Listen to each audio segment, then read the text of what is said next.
Japanese snail. Ayan. Kumapit yan sa planggana. Ganyan palang pag ano nyo, oh. Pag gumalaw. Ayan, oh.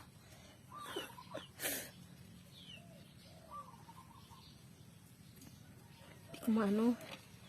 Ayan. Ayan siya, oh.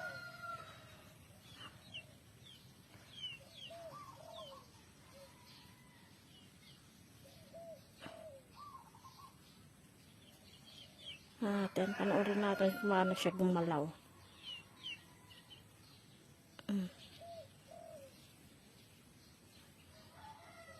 Yung mga anak nito ang tinatawag na slugs. Yung maliliit na snail, makain ng mga roots ng mga halaman, lalo ng mga ornamentals.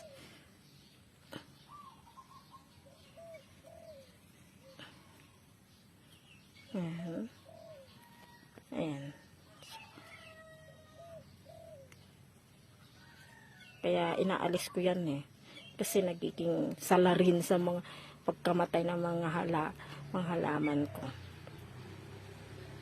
Ayan, mga kamasetas. Dapat tinatanggal.